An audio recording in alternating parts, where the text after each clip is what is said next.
కోసం ఆయన బదిలాడతాడు, వినదామె. వినకపోగా అప్పుడు రాముడితో అంటాడు దశరథ మహారాజు, ఏమని, అరే రామా, నన్ను బంధించి జైల్లో పెట్టి నువ్వు రాజ్యం మీద కూర్చో, నేనేమా నా పని చెప్పినా అడిగి బొమ్మని. కానీ నీ పని ఏమిటంటే, బాహుబలి సినిమా చూసారా మీరంతా? మర్చిపోయినంత. బాహుబలి సినిమాలో రెండు ఇదే సినిమా. ఒకడేమో అధికారం కావాలని, ఇవిడేమో ఏదైనా పర్వాలేదని. కానీ బాహుబలిలో వాడి పేరేంది, ప్రభాస్ అనేటువంటి హీరో. ఆ హీరో సైలెంట్గా వెళ్ళిపోయాడు అడవిలో ఇలా మాట్లాడితే వాడు హీరో అయిపోయాడు. నేనేమంటున్నా, అలాంటి సిచ్యువేషన్ అడిగితే దశరథ మహారాజు రాముడు అన్నాడు సైలెంట్గా ఉన్నాడు. ఇక్కడ మంచి మంచి మేధావులు ఉన్నారు వాస్తవంగా. అట్లా సైలెంట్గా ఉండడం వల్ల దశరథ మహారాజు అనుకున్నాడు, వీడు ఎంత విగ్రహంలాగా మారిపోయాడు, అంటే తండ్రి మాట జవదాడకూడదని గురువు మాట ఆజ్ఞను పాలిస్తున్నాడని బాధపడ్డాడు. చివరికి దశరథ మహారాజు చనిపోతే కూడా ఆ శవయాత్రలో కూడా రాముడు పాల్గొనలేదు. చెప్పటి కొట్టాడు, మీకు ఈ విషయం తెలియదు. అంటే మాటకు అంత విలువ ఇచ్చాడు కాబట్టి ఈరోజు రాముడిని శోభాయాత్ర మీరంతా చేస్తున్నారు. ఊరికే పనికిమాల విషయం కాలేదంట. అలానే సీతామాత కూడా ఒక మాట అన్నది. సీత భార్యాభర్తల మధ్య గొడవలు ఎవరికైనా ఉంటాయి చిన్న. జనక మహారాజు నిన్ను మొగ రూపంలో ఉన్నటువంటి ఆడపిల్లకు నన్ను ఇచ్చి పెళ్లి చేశారు అనుకుంటున్నా అన్నది. ఇది అన్నదా లేదా మీకు చెప్తా, చరిత్ర చదవండి మీరు. ఏమన్నదంటే, నన్ను అడవికి రావద్దని చెప్తే మరి నన్ను పెళ్లి చేసుకున్న తర్వాత నేను మా అమ్మగారికి ఇట్లా పోతా, అది ఆడపిల్లని నేను అంటే అక్కడి పిల్లని, అంటే ఇక్కడికి వచ్చినది ఇటే, సావైనా రేవైనా నీతోనే ఉంటా, అది అడవైనా గడవ అంటే అడవిలో పులులు సింహాలు ఉంటాయేమో వద్దంటాడు. పులులను సంహరించేది రాక్షసులు సంహరించేది నువ్వే నా పక్కన ఉండగా నాకు పుల్లతో ఏం ప్రయోజనం అంటే, అప్పుడు ఒక మాట చెప్తుంది, నువ్వు ఆడపిల్లల రూపంలో ఉన్నా మగపిల్లాడు అని మా నాన్న అర్థం చేసుకోక నాకు నిన్ను నాకు ఇచ్చిడు, పెళ్లి చేయించిడు అని ఆమె ఒక కఠోరమైనటువంటి వాక్యం ఉంటుంది. అప్పుడు కూడా రాముడు తిరలించలే.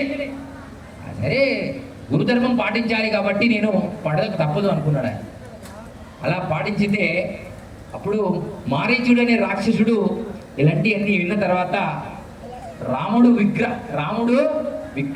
విక్రమాన్ ధర్మ అని మారీచుడు అనేటువంటి రాక్షసుడు అన్నాడు వారు చెప్పారు. అది నిజం కూడా, చప్పట్లు కొట్టాడు.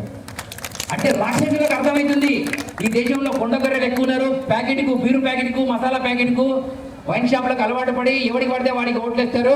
వీళ్ళు ఎన్నడూ అధికారాన్ని చేతిక్కోవడం ఈ తెలంగాణలో రాదు అని వాళ్ళకి అర్థమైంది. కానీ వీళ్ళకి మాత్రం అర్థం కాలేదు.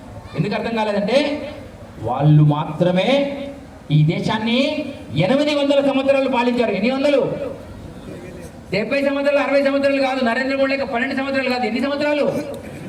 800 సంవత్సరాలలో ఎన్ని కబ్జాలైనాయో, ఎంతమందిని చంపారో, ఎంతమందిని చింపారో, ఎన్ని సమాధుల మీద, ఎన్ని దేవాలయాల మీద మసీదులు కట్టారో.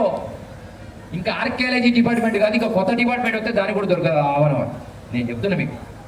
అది పోగా వస్త్ర వ్యాపారం పేరు మీద బ్రిటిష్ వాడు, క్రిస్టియన్స్ వాడు ఈ దేశంలో 3000 మంది సైనికులను తెచ్చి ఇక్కడ ఉన్నటువంటి మొత్తం భారతదేశాన్ని వాడి కనుసైన్యాలకు తీసుకొని వాడు 200 సంవత్సరాలు వాడు. ఎన్ని సంవత్సరాలు? అరే 12 సంవత్సరాలకి నరేంద్ర మోడీ దేవుడు అంటున్నాం మనమంతా. 200 సంవత్సరాలు దయ్యాలు భూతాలు పాలించిన 1000 సంవత్సరాలు. అయినా ఇప్పుడు అల్లూరు సీతారామరాజు లాంటి వాళ్ళు వీళ్ళందరూ ఈ షాద్నగర్లో పెరుగుతున్నారంటే అది వీళ్ళంతా త్రేతాయుగంలో ఉన్నారు, ద్వాపర యుగంలో ఉన్నారు, సత్యయుగంలో ఉన్నారు, ఇప్పుడు కలియుగంలో కూడా వీళ్ళే ఉన్నారు. కాకపోతే వీళ్ళ జర కద్దరు చెట్లు మారినాయి, మా జర కాషాయం చెట్టు వచ్చింది, వాళ్ళ దగ్గర కాకి చెట్లు మారినాయి తప్ప ఈ ఆత్మలన్నీ అవే. అందుకే ఇంత కాళ్ళు గుంజినా మీరందరూ వింటున్నారు. మీరు ఆ యుద్ధంలో ఉన్నారు, ఈ యుద్ధంలో కూడా మీరు ఉన్నారని నేను చెప్పలేదు, సాక్షాత్తు భగవంతుడైన ఆ శ్రీకృష్ణ పరమాత్ముడే చెప్పాడు. ఏమన్నాడు? ఆత్మనాశనం లేనిది అన్నాడు. ఆత్మ తిరుగుతుంది గాలే, మళ్ళీ వచ్చి ఏనో కూడా పుడుతుంది. అవే ఆత్మలు ఈ షాద్నగర్లో ఇంత ఖచ్చితంగా కఠోరమైన తపస్సులో నిలబడ్డారంటే ఆ చిన్నపిల్లానికి చప్పట్లు కొట్టాడు. వాడికి నిద్ర లేదు, నిప్పు లేదు, వాళ్ళ అయ్యతో నిలబడ్డాడు పాపం. అలాంటి వాడు ఇప్పుడు నాకు కావాలి. ఈ షాద్నగర్లో అలాంటి వాళ్ళు ఎంతమంది కావాలంటే 33 జిల్లాలలో, మన రాష్ట్రంలో 33 జిల్లాలేనా, దేశంలో 33 రాష్ట్రాలు, మన రాష్ట్రంలో 33 జిల్లాలు. ఇప్పుడు 33 జిల్లాలు కదా.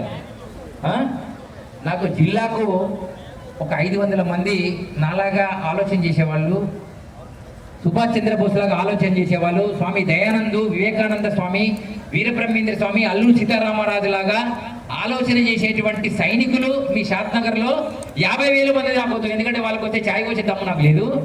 నాకు 500 మంది కావాలి, ఒక్క మెసేజ్ పెడితే 500 మందిలో నాకు 50 మంది స్పందిస్తే చాలు, ఎక్కువద్దు 50 మందితో ఎవరైనా చేసేస్తాను నేను, ఆ దమ్ము నాకు ఉంటుంది. కానీ 500 మంది స్వామీజీ చెప్తే కూడా ఎవడు వింటలేడు. ఎందుకంటే ఆ స్వామీజీ మీద నమ్మకం పోయింది, నాయకుల మీద నమ్మకం పోయింది. అందరూ వినాయకులయ్యి చేతి మీద కుర్చీ వేసుకొని కూర్చున్నామని వచ్చారు షాద్నగర్లో. నేను ఏం చెప్పినా, వెంకటేశ్వర చెప్పినా ఒకటే కుర్చీ దేవయ్య అని చెప్పిన. వీళ్ళందరూ కింద కూర్చుంటేనే ఆరోగ్యం బాగుంటుంది, మీరందరేమో నిలబడతారు, మేమేమో కూర్చోవాలని అనుకుంటారని. ఈ నాయకులకు కూడా ఆ విషయం పట్ల అవగాహన రావాలంటే, కానీ అప్పటికే చీరలు వచ్చినాయి పాపం. నేనన్నా చీర నా కోసం అంటే కాలు కూర్చునే తెమ్మన్నా, వీళ్ళకు తెమ్మని వద్దని అనలేదు. కానీ వీళ్ళు ఎప్పుడు చీరల మీద కూర్చుండి ఇట్లా తయారైన వీళ్ళంతా, వీళ్ళని కూడా కూర్చుని పెట్టాలి ఒకసారి అని కూర్చుని పెట్టినా.